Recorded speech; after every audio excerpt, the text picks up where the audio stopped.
Thank you, everyone. I stand as a little bit different than many of those who have preceded me, as opposed to someone who watches the Fourth Industrial Revolution emerge and looks at what might happen. I am one who sits at the forefront of the Fourth Industrial Revolution and drives it from the ground floor, whether many people like it or not. And so I'd like to bring a report from the front lines of the Fourth Industrial Revolution, primarily focused on rather than the what if or when this comes, but how is it approaching today. So the Fourth Industrial Revolution, I think, has had several definitions that we've seen from several of our speakers, and I will seek to add yet another one. I think there are four key components to the Fourth Industrial Revolution. The first is that this incorporation of cyber-physical systems. These systems are at the forefront of manufacturing technology.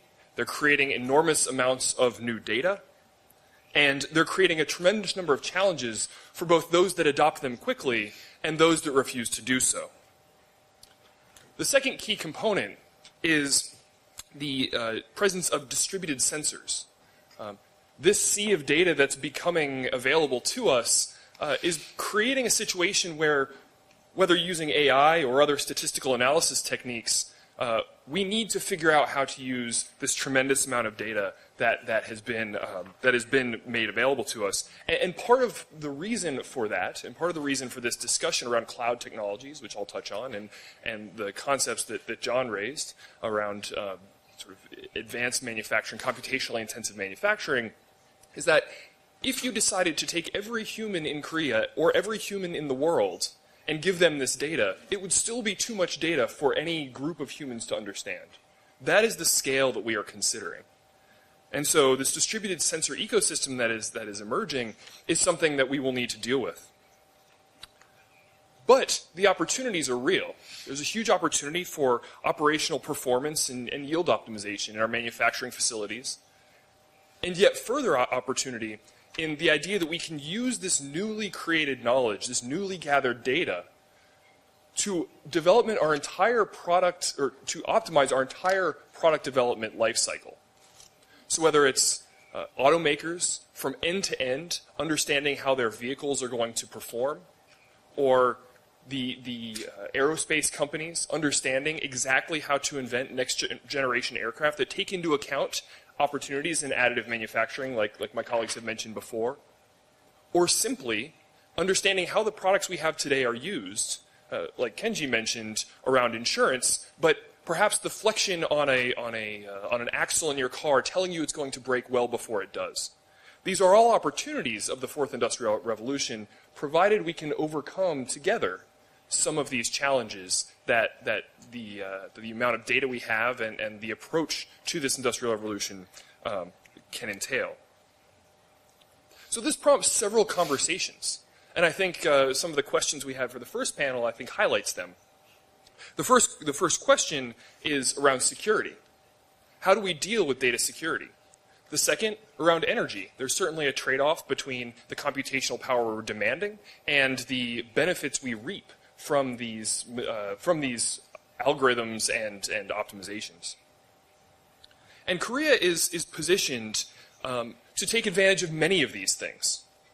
As someone who, frankly, even in the middle of Silicon Valley, struggles daily with unreliable internet connections, I stand right now in the country that is the most connected in the world. And as we talk about cloud technologies, the first step to using the cloud is being connected to the cloud. And so it's a huge opportunity for Korea. It's a huge opportunity for any country that has this incredible infrastructure that already exists. And it's already enabling many of the technologies that Korea is putting out today. Be under no illusion, Korea is already a leader in many things. As a society even, culturally, there's a huge amount of connectivity within the Korean society. It's really exciting. But there's been a lot of talk of the cloud. And the cloud is where I am most concerned about how the Fourth Industrial Revolution will approach the Korean economy. Cloud adoption in Korea is very small. It's lagged behind the US and Europe, in developing and adopting high-performance computing strategies, and it has not taken on the Amazons, the Microsofts, the Googles of the world. And indeed, according to the Korean government, only 6.4% of Korean industry has transitioned to the cloud. That, to me, as someone who works in the cloud software business, is something that is very startling, actually. And note, this is not necessarily secure data in the cloud. This is not manufacturing data in the cloud. This is just cloud utility at all. So we're talking about even putting your memos in the cloud, your emails in the cloud. 6.4% is very, very low. And to build on that, I think, is to take a look at the rise of entrepreneurs in Korea and the rise of new technology adoption in Korea. Because one of the big challenges that John and Kenji both mentioned is the cost of starting a new business. In the early 1990s, to start a new web business, you had to buy a server farm, you had to buy thousands and thousands of dollars in equipment. It cost my company less than $1 million, including people, including our office space, including everything, to get to our first 6 customers. Corporate, global 1,000-sized customers. That is the power of the cloud. I think our total cloud bill was less than probably $200,000 in our first 18 months of operation. To get the same computing resources without using the cloud would have been impossible. I did not have the several $1 million it would have taken up front to embrace such technology. And this is something that I think is an existential risk to all of the things we're talking about today. If there's a complete unwillingness to embrace these new cloud technologies, then all is already lost.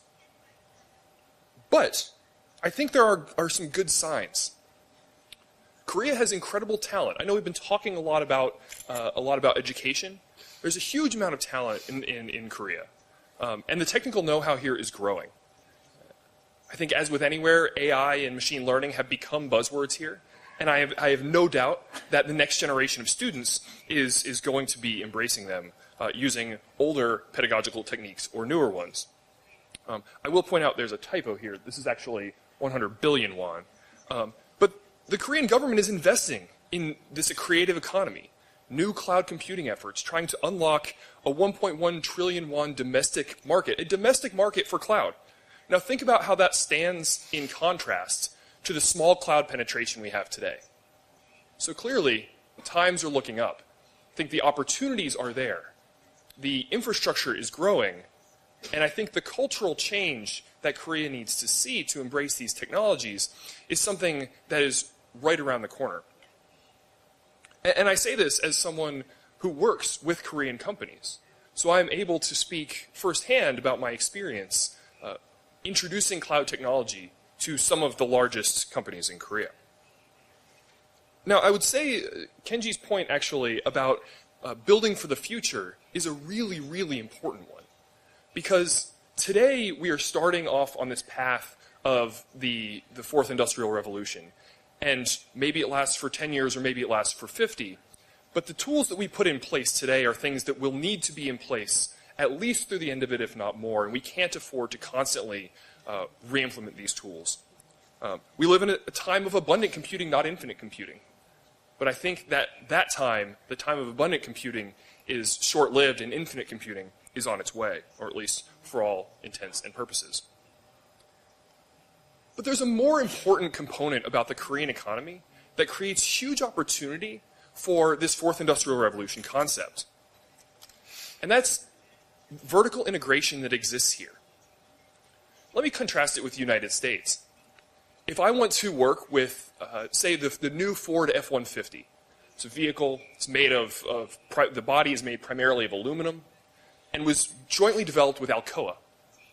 Well, if you're trying to help that deal exist, if you're trying to help that collaboration exist, I have to get Alcoa, one of the largest companies in America, to work with me, and I have to get Ford to work with me.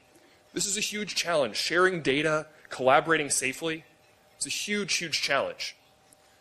With the level of vertical integration that exists here in Korea, you have the opportunity to share data across the value chain without ever leaving the same column. And this is a tremendous opportunity. Because data is the thing that feeds all of these algorithms. In fact, I would say that the reason Google is the best at the world in identifying videos of cats is not because they have the best algorithms. It's because they have the most cat videos. And I think similarly, when we talk about AlphaGo did not get the rules of Go and learn how to win at Go. AlphaGo started on its first day with 30 million games of Go in its system, and then proceeded to play against itself for many thousands of hours until it learned how to really play well. So if you are a company right now thinking about how do I embrace this fourth industrial revolution, and you say that this data can never go to the cloud, and you say that this data isn't even in one place today, then the hopes and dreams of AlphaGo, the hopes and dreams of all of these systems are for naught. Because without data, you just have an empty computer. And this can drive so much. It can drive manufacturing efficiencies. It can drive understanding of product in a way that's never been seen before. My company in particular works at the balance of materials science and manufacturing. We take the fundamental laws of physics about things like this aluminum and figure out how to manufacture it better and optimize it for every single product, so that as your planes are flying, they're lighter, the parts are easier to come by. You can even use additive manufacturing to make replacement parts, especially in certain categories, even today. Sure. So what I will leave you with is that all of these product goals that the Korean economy might have, is around the performance of their of various products, of various manufacturing processes. And it's all of this fourth industrial revolution is built on data. It's built on synergies among data sets. And so as you embrace the cloud, as you think about the next generation of technologies that you're going to introduce into all of these different areas, think about how data, cloud, and computing come together, whether using a platform or other technology, to optimize decisions across all of these areas. Because doing that is unlocking the high potential of the Korean economy in the fourth industrial revolution. Thank you very much for your time.